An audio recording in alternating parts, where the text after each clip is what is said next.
नमस्कार दोस्तों, study with Rajesh Maurya के यूट्यूब चैनल पे आपका स्वागत है। आज का जो मेरा लेक्चर रहेगा एग्रोनॉमी के अंतर्गत। तो एग्रोनॉमी में हमने पिछले लेक्चर में देख रहे थे राइस कल्टीवेशन यानी धान की खेती के बारे में देख रहे थे। तो धान की खेती में हमने आप सबको कुछ क्वेश्चन बताए थे, कुछ हमने लेक्चर आप सबको प्रोवाइड किया था। तो उसी लेक्चर को आज हम आगे बढ़ाते हुए देखते हैं। तो हमने जो पिछले लेक्चर में बताया था लास्ट क्वेश्चन कि विश्व में जो धान की कुल कितनी जातियाँ पाई जाती हैं, एक बार दोबारा हम रिपीट करते रहे। अगर देखा जाता है कि विश्व में कुल धान की कितनी जातियां पाई जाती हैं,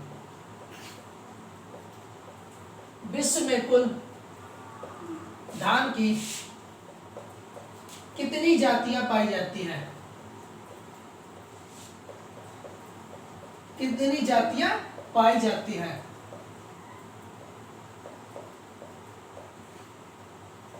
तो विश्व में यानी पूरे विश्व में अगर देखा जाता तो कुल कितने धान की जातियां पाई, 24 स्पीसीज कितनी पाई जाती है, 24 स्पीसीज ये जातियां पाई जाती है। ये ध्यान रखना, 24 स्पीसीज ये जातियां पाई जाती हैं। लेकिन तो इसमें कितनी खेती की जाती है, इसमें 2 से 3 की केवल खेती की जाती है, जिसमें केवल 2 की खेती की जाती है। किसकी खेती की जाती है? 2। ओराइजा सटाइवा, नंबर 1 हो जाए ओराइजा सटाइवा हो जाए, दूसरा ओराइजा गलेबेरियम हो जाए। तो केवल 2 की खेती की जाती है, 24 जातियां पाई जाती है, लेकिन केवल खेती की जाती है, केवल खेती कितनी की जाती है? 2 स्पीसीज यानी 2 जातियों की जाती। ये ध्यान रखना, कितनी जातियों की केवल खेती की जाती है? 2 जातियों की जाती है। अब 2 जातियां कौन कौन सी होती है? नंबर 1 ओराइजा सटाइवा होता है, दूसरा ओराइजा गलेबेरियम हो जाएगा।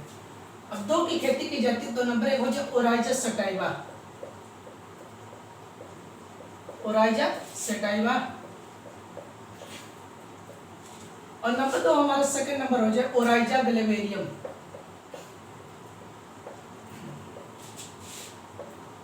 गलेबेरियम। तो ये ध्यान रखना, केवल खेती कितनी की जाती है? केवल 2 की खेती की जाती है। कितनी खेती की जाती है? केवल 2 की खेती की जाती है। तो ओराइजा सटाइवा ये हमारे भारत में, जबकि ओराइजा गलेबेरियम किसके? अफ्रीका में उगाया जाता है। कहाँ पर उगाया जाता है? अफ्रीका में उगाया जाता है। तो सबसे पहले हमने ये ध्यान रखना कि विश्व में कुल धान की लगभग कितनी जातियां पाई जाती है? 24 जातियां पाई जाती है, जिसमें केवल कितनी खेती की जाती है? 2 की खेती की जाती है। बाकी सब क्या होता है? वाइल्ड स्पीसीज मतलब जंगली जातियां होती। क्या होती? वाइल्ड स्पीसीज या जंगली जातियां बाकी सभी होती हैं। तो नंबर 1 ओराइजा सटाइवा हो जाएगा, नंबर 2 ओराइजा गलेबेरियम हो जाएगा। क्या हो जाएगा? नंबर 1 ओराइजा सटाइवा और नंबर 2 क्या हो जाएगा? ओराइजा गलेबेरियम हो जाएगा। तो ये ध्यान रखना। अब देख लेते तो ओराइजा सटाइवा के अंतर्गत कितनी जातियां आती है।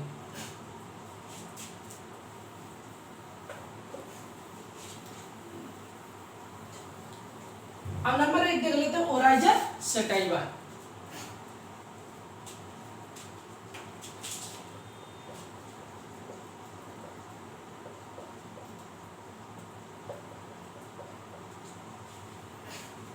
क्या हो जाए? ओराइजा सटाइवा हो जाए। इसको हिंदी में हम लिख दे रहे हैं ओराइजा सटाइवा। अब ओराइजा सटाइवा जो होती है भारत में इसकी खेती की जाए, इसको अब कितने भागों में बांटा गया? क्या अब इसको भी हम देख लेते हैं कितने भागों में बांटा गया है, या इसकी सब स्पीसीज कितनी होती है? क्या सब स्पीसीज कितनी होती है, यानी उपजातियां। ओराइजा सटाइवा की कितनी सब स्पीसीज होती है? 3 होती है। ध्यान रखना, सब स्पीसीज या उपजातियां। तो यहां ध्यान रखना कि ओराइजा सटाइवा की लगभग कितनी उपजातियां होती है? तो ओराइजा सटाइवा की 3 उपजातियां होती है। कितनी होती है? 3 उपजातियां होती है। अब तीनों के नाम हम देख लेते हैं। 3 उपजातियां होती है। नंबर 1 हो जाएगी इंडिका, नंबर 1 क्या हो जाएगा?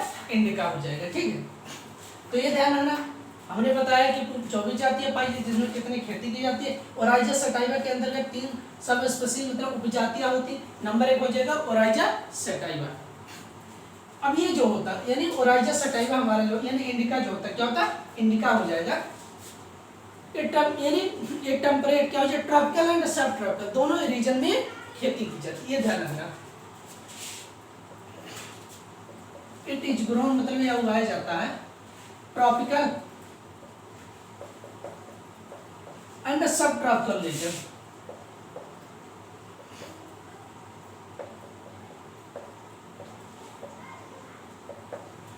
ये जो उगाया जाता है यानी ये जो इसकी खेती की जाती है कहाँ पर भारत में इसकी खेती की जाती है, तो इसकी खेती की जाती है ट्रॉपिकल एंड सब ट्रॉपिकल रीजन यानी उष्ण और उपोष्ण दोनों क्षेत्रों में इनकी खेती की जाती है। तो किसकी खेती की जाती है? इंडिका स्पीसीज होती है। कौन सी?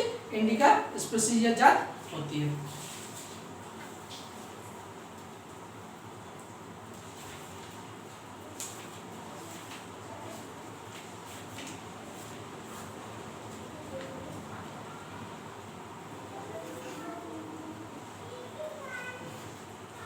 अब दूसरा आ जाता है हमारा इंडिका हो जाएगा। अब दूसरा नंबर सेकंड नंबर हमारा आ जाता है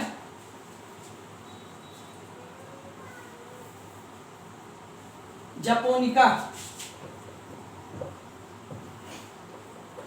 दूसरा नंबर हमारा क्या हो जाएगा? जापोनिका। क्या हो जाएगा? जापोनिका। ये जो होता है मुख्यतः कहां पर उगाया जाता है? जापान में। कहां पर? जापान में और टेम्परेट क्षेत्रों में उगाया, यानी टेम्परेट एरिया क्षेत्र में उगाया जाता है। इट इज ग्रोन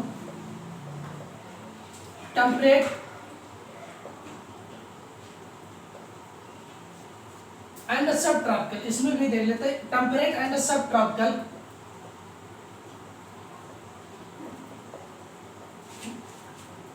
रीजन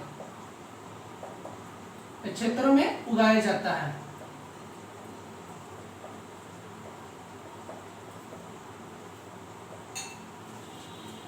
तो किसमें उगाया जाता है? जापोनिका जो होता है ये टेम्परेट मतलब शीतोष्ण तथा उपोष्ण दोनों क्षेत्रों में उगाया जाता है। कहाँ पर? शीतोष्ण तथा उपोष्ण दोनों क्षेत्रों में इसकी खेती की जाती है। लेकिन अगर मुख्य रूप से देखा जाए तो इसकी खेती कहाँ पर की जाती है? जापान में। कहाँ पर? जापोनिका मतलब इसकी खेती मुख्य रूप से कहाँ पर की जाती है? जापान में। लेकिन इसकी खेती मुख्य रूप से जापान में की जाती है। जापान में की जाती है। तो ये ध्यान रखना। लेकिन तो जो इसकी खेती मुख्य रूप से कहां पर की जाती है? जापान में की जाती है। तो पहला हमने बताया इंडिका, यह जो होता है ट्रॉपिकल एंड सब ट्रॉपिकल रीजन में उगाया जाता है। कहां पर? ट्रॉपिकल एंड सब ट्रॉपिकल रीजन में उगाया। दूसरा हो जाता है जापोनिका, ये कहां पर उगाया जाता है? टेम्परेट एंड सब ट्रॉपिकल शीतोष्ण और उपोष्ण दोनों क्षेत्रों में इसको उगाया जाता है। लेकिन मुख्य रूप से इसकी खेती कहां पर की जाती है? जापान में की जाती है। तो सबसे पहले आज जो हमने बताया कि विश्व में कुल धान की लगभग कितनी जातियां पाई जाती है? 24 पाई जाती है, जिसमें केवल 2 की खेती होती है। उन कौन से स्पीसीज जाते हैं? ओराइजा सटाइवा, ओराइजा गलिबेरियम हो जाएगा। ओराइजा सटाइवा ये ध्यान में डिप्लॉयड होता है, जिसमें 2 हमारा 24 होता है। उसके बाद ओराइजा सटाइवा को कितने सब स्पीसीज में बांटा गया है? तो हमारे 3 सब स्पीसीज में बांटा गया है। नंबर 1 इंडिका हो जाएगा, नंबर 2 जापोनिका हो जाएगा, नंबर 3 जवानिका। तीसरा नंबर अब देखते हैं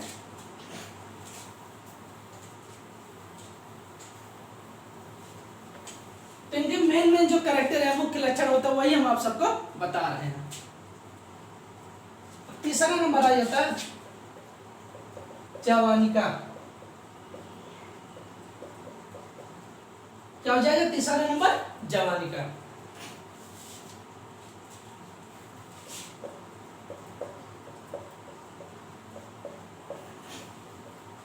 अब जवानिका ये दे लेते कहां पर उगाया जाता है? ये जो होता है मुख्यतः इंडोनेशिया में उगाया जाता है। कहां पर? इंडोनेशिया में उगाया जाता है। ये ध्यान रखना।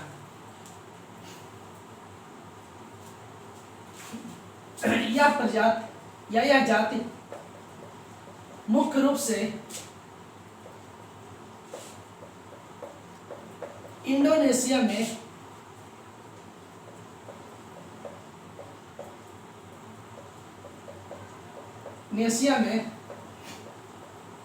उगाया जाता है।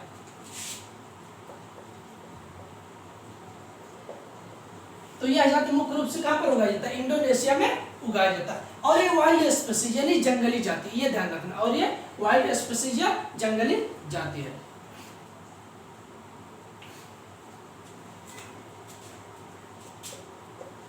या जंगली जाति है।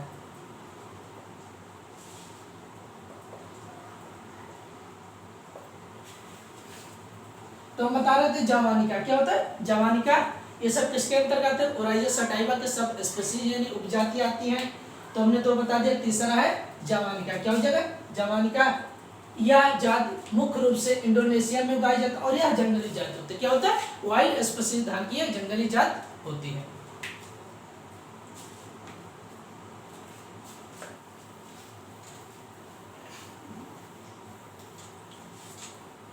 अब अगला हम देख लेते हैं ओराइजा ग्लेबेरियम। एक जो कौन सी है, ओराइजा ग्लेबेरियम।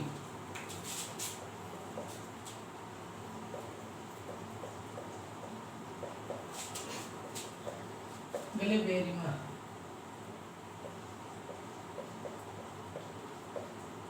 ओराइजा ग्लेबेरियम क्या हो जाएगा, ओराइजा ग्लेबेरियम स्पेसिफिक। या मुख्य रूप से कहां पर उगाई जाती है, या मुख्य रूप से ओनली केवल अफ्रीका में इसकी खेती की जाती है। कहां पर इसकी खेती की जाती है, अफ्रीका में इस जात की केवल खेती की जाती है। It is grown only for Africa.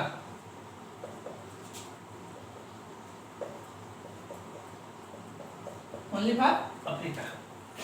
तो ये ध्यान रखना कि अगर पूछा जा सकता है कि कौन से धान के स्पीशीज या सब स्पीशीज या जात होती है जिसकी केवल अफ्रीका में खेती की जाती है, तो ओराइजा ग्लेबेरियम हो जाएगा। कौन सी स्पीशीज या जात होती है, ओराइजा ग्लेबेरियम जो धान की जाती है, इसकी खेती जो मुख्य रूप से कहां पर की जाती है, अफ्रीका में की जाती है।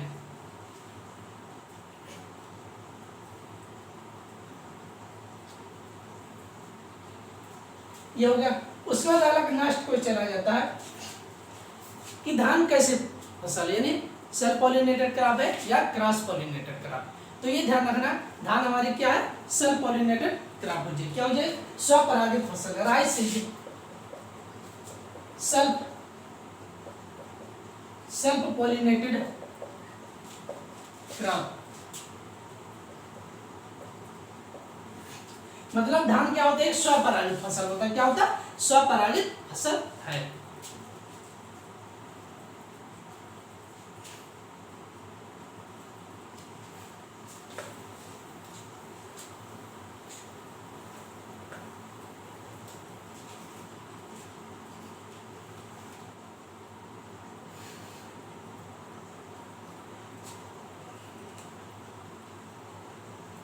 उसके बाद जो धान के और दो तीन स्पीशीज जिनकी खेती की जाती है बता दे रहे हैं, उनकी सोइंग टाइम, बुआई का समय कब होता है।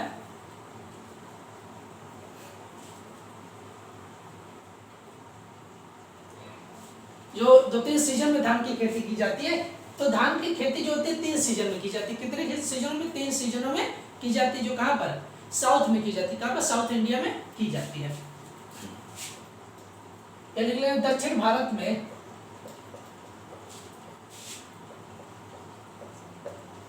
धान की खेती कितने सीजन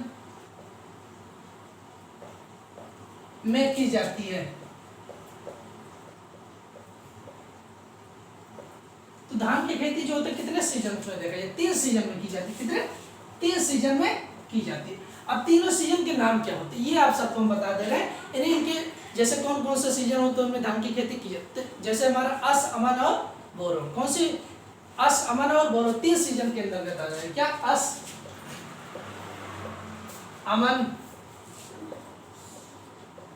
और तीसरा क्या हो जाएगा, बोरो। 3 सीजनों में खेती की जाती है। अब इनका देख लेते हैं सोइंग टाइम।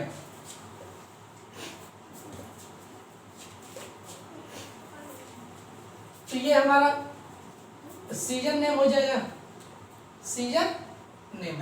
ये हमारा हो जाएगा सोइंग टाइम। क्या हो जाएगा, सोइंग टाइम हो जाएगा। तो ये क्या हो जाएगा, हार्वेस्टिंग टाइम। ये क्या हो जाएगा, हार्वेस्टिंग टाइम हो जाएगा। अब तीनों सीजन में जो धान की बुआई की जाती है उसके बारे में हम आप सबको बता दे रहे हैं। तो बुआई सोइंग टाइम नो मजनू और सनम, एक ट्रिक से याद रखना इनके सोइंग टाइम कब की जाती है। तो एक ट्रिक हम आप सबको बता दे रहे हैं, मजनू सनम। तो इससे बुआई का समय भी आपको याद रहेगा और हार्वेस्टिंग कब करते हैं ये भी याद रहेगा। तो मजनू क्या हो जाएगा, मजनू सनम। तो इसके सोइंग टाइम हम कब करते हैं, मई। उसका हम अस धान की बुआई कब करते हैं, मई में। उसके बाद अमन क्या हो जाएगा, अमन। इसके सोइंग टाइम हम कब करते हैं, जून। कब करेंगे, जून में करते हैं। और इसका मजनू ना से इसके सोइंग टाइम हम कब करेंगे, तो नवंबर। कब करेंगे, नवंबर में। और इसकी हार्वेस्टिंग हम कब करते हैं, सितंबर से अक्टूबर। और इसकी हम कब करेंगे, नवंबर से दिसंबर। और इसकी हार्वेस्टिंग हम कब करेंगे, मार्च से अप्रैल। कब करते हैं, मार्च से अप्रैल। तो ये ध्यान रखना, ये जो हमने आप सबको ट्रिक बताई, यही याद करने का सबसे अच्छा तरीका मजनू और सनम। मजनू सनम यानी तो अस, अमन और बोरो। अस धान की बुआई माह से मई जून में करते हैं। हार्वेस्टिंग कब करते हैं, सितंबर से अक्टूबर में करते हैं। अमन धान की बुआई कब करते हैं, जून से जुलाई में करते हैं। इनकी हार्वेस्टिंग कब करते हैं, नवंबर से दिसंबर में करते हैं। बोरो धान की बुआई नवंबर में करते हैं। कब, नवंबर में करते हैं। हार्वेस्टिंग कब करते हैं, मार्च से अप्रैल में करते हैं। तो ये अस, अमन और बोरो तीनों के मतलब सोइंग टाइम तथा हार्वेस्टिंग कैसे किया जाता है। हार्वेस्टिंग कब करते हैं, इनका समय हमने आप सबको एक ट्रिक से याद रखना है कि मजनू सनम। मजनू मतलब सोइंग टाइम और सनम कब हार्वेस्टिंग करते हैं। तो ये हमारे हो गया अस, अमन और बोरो हो गया। क्या हो गया, अस, अमन और बोरो।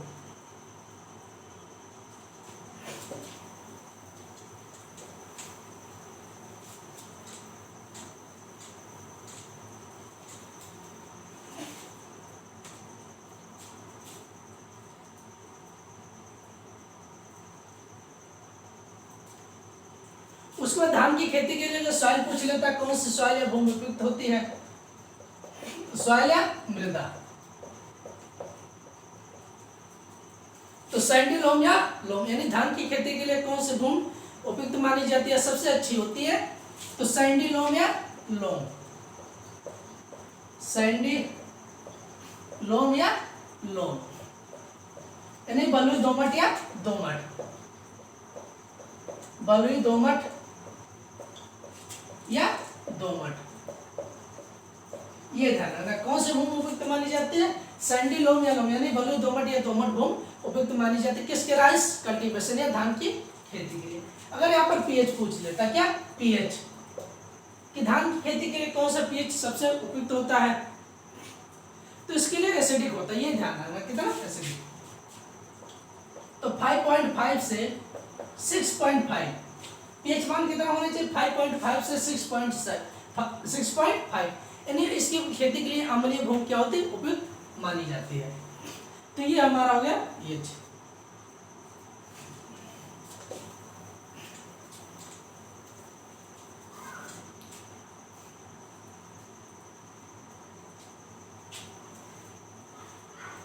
उसके बाद आ जाता है म्यूटेंट वैरायटी ऑफ राइस, यानी धान की उत्परिवर्तित प्रजाति। क्या हो जाएगा, mutant variety of rice, mutant variety of rice, यह धान के उत्परिवर्तन द्वारा विकसित की गई प्रजाति। यह धान की उत्परिवर्तित प्रजाति कौन सी होती है। म्यूटेंट मतलब जो उसके अचानक उसके आकार में परिवर्तन हो जाता, मतलब उसकी क्वालिटी और आकार सब में परिवर्तन हो जाता है, उसे क्या कहते हैं, म्यूटेंट वैरायटी बोला जाता है। और म्यूटेंट वैरायटी धान की कौन सी हो जाएगी, जगन्नाथ हो जाएगा और सत्तारी। क्या हो जाएगा, जगन्नाथ और सत्तारी। तो ये धान की दो म्यूटेंट वैरायटी कौन से, या धान के उत्परिवर्तन द्वारा या उत्परिवर्तन वैरायटी कौन सी हो जाएगी, तो ये ध्यान रखना, जगन्नाथ और सत्तारी हो जाएगा।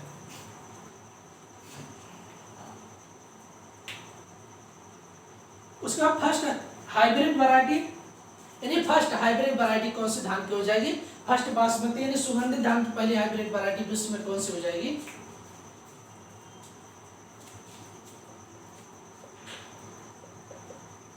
First hybrid basmati variety in world, यानी विश्व में धान की पहली सुगंधित प्रजाति कौन सी हो जाएगी?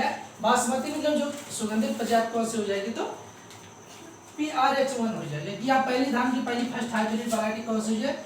PRH10, सॉरी ये देना है, PRH10 हो जाएगा। क्या हो जाएगा? PRH10।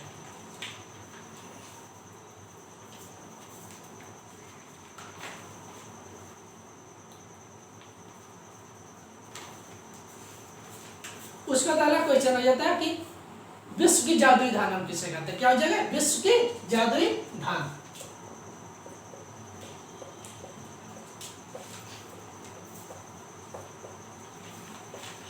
विश्व की जादुई धान। अब विश्व की जादुई धान हम किस वैरायटी को बोलते हैं, किस प्रजाति को कहा जाता है? तो IR8 क्या हो जाएगा? IR8, ये ध्यान रखना कि विश्व की जादुई धान किसे बोला जाता है? IR8 को बोला जाता है।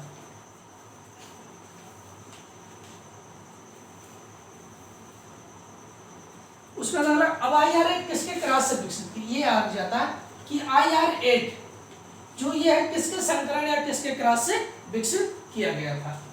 तो किसके क्रॉस से? DG उजीन इनटू पेटा। ये ध्यान रखना कि IR8 जो वैरायटी है किसकी है? धान की है। और किसकी है? विश्व की जादुई धान बोला जाता है। मेरिकल यानी मेरिकल्स अवार्ड है, मतलब विश्व की जादुई धान किसे कहते हैं? मेरिकल अवार्ड्स। तो विश्व की जादुई धान हम किसे कहते हैं? तो IR8 को कहते हैं। ये किसके क्रॉस है, किसके संकरण से विकसित किया गया था? तो किसके क्रॉस है? IR8 किसके क्रॉस से? DG उजीन इनटू पेटा के क्रॉस से ये विकसित किया गया था। ये ध्यान रखना। अब इसके आगे हम देखते हैं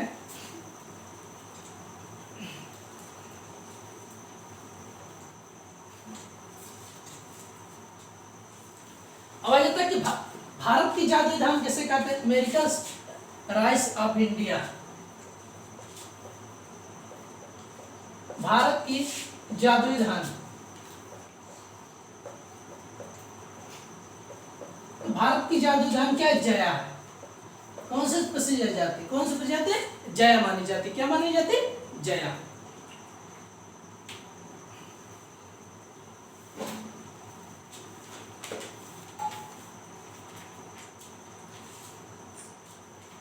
कौन सी हो जाएगी? जया हो जाएगी। तो भारत की जादुई धान ध्यान रखना, जया हो जाएगा।